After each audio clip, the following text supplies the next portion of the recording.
ঠাকুর নরেন্দ্রনাথকে বলেছিলেন ঈশ্বরকে দেখা যায়, অনুভব করা যায়, কিন্তু নরেন্দ্রনাথ তা বিশ্বাস করেননি। সর্বখলিদং ব্রহ্ম, যা কিছু তুই দেখছিস তোর চোখের সামনে সব তিনি। গাছ, পাখি, মানুষ, পশু সব, আকাশ, মাটি, বাতাস, আগুন, জড়, চেতন সমস্ত, নিত্য নিত্যানাং চেতন নিষ্ঠ, তিনি সর্বব্যাপী, সর্বাতীত, স্বয়ংপ্রকাশ। কে ঈশ্বর? কে ঈশ্বর? অল্পতার শেষ সীমা পরমাণু, আর বৃহতের শেষ সীমা আকাশ। তেমনি জ্ঞান ক্রিয়াশক্তির অল্পতার পরাকাষ্ঠা ক্ষুদ্র জীব, আর তার আতিশয্যের পরাকাষ্ঠা হলেন ঈশ্বর। সহজ করে একটু বলি। সহজ করে বলবো? ঠাকুর বললেন, ঈশ্বরকে তাই জানতে চেয়েছিস? সহজ করেই বলি, তত্ত্বমসি, অর্থাৎ তুইও সেই। হাসতে হাসতে বললেন ঠাকুর। তবু সংশয় যায় না নরেনের। সংশয় থাকলে মীমাংসা। নির্ণয় তো সংশয় সাপেক্ষ। সংশয় আছে বলেই সংসার বিচার, আত্মবিচার। থাক থাক তুই সংশয়ে। নরেন বারান্দায় এসে বসলো হাজরার কাছে। তামাক সাজছে হাজরা। হুকোটা বাড়িয়ে দিল নরেনের হাতে। এক মুখ ধোঁয়া ছেড়ে নরেন বলে কি অসম্ভব কথা, এ কখনো হতে পারে? কি বলে? হাজরা কটাক্ষ করলো। বলে কিনা ঘটি, বাটি, থালা, গ্লাস সবকিছু ঈশ্বর। যা কিছু দেখছি চোখ মেলে তাই নাকি তিনি? এমনকি আপনি আমিও নাকি ঈশ্বর? হাসির রোল তুলল হাজরা। পাগল আর কাকে বলে? সে ব্যঙ্গের হাসিতে নরেনও যোগ দিল। ঘরের মধ্যে ঠাকুরের তখনও অর্ধ বাহ্য দশা। সে সর্বাঙ্গ হাসির শব্দ তার কানে এলো। তিনি নিমেষে বালকের মতন হয়ে গেলেন। পরনের কাপড়খানি বগলে নিয়ে বেরিয়ে গেলেন বারান্দায়।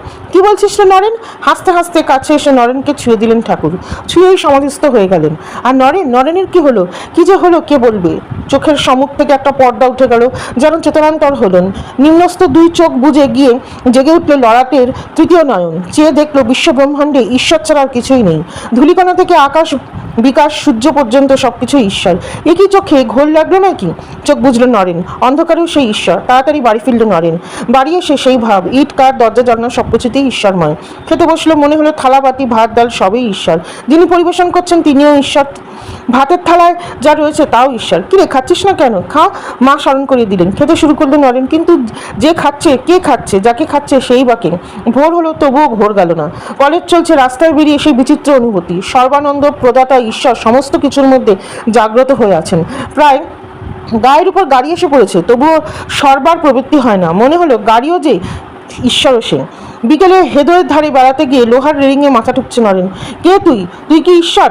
কোথাও কি রন্ধ্র নেই, অন্ত নেই? জাগরণের যে আছে সে কি স্বপ্নেও আছে, সুষুপ্তিতেও কি তাই?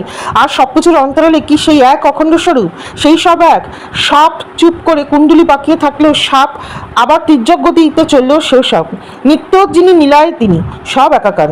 ঈশ্বর দেখেছি, এ হলেই চলবে না। তাকে ঘরে আনতে হবে, তার সাথে আলাপ করতে হবে। রাজাকে তো অনেকেই দেখে পথে দাঁড়িয়ে, কিন্তু বাড়িতে এনে খাওয়াতে দাওয়াতে পারে দু একজন। নরেন আকুল হয়ে উঠল। আমি কি পথে দাঁড়িয়ে রাজা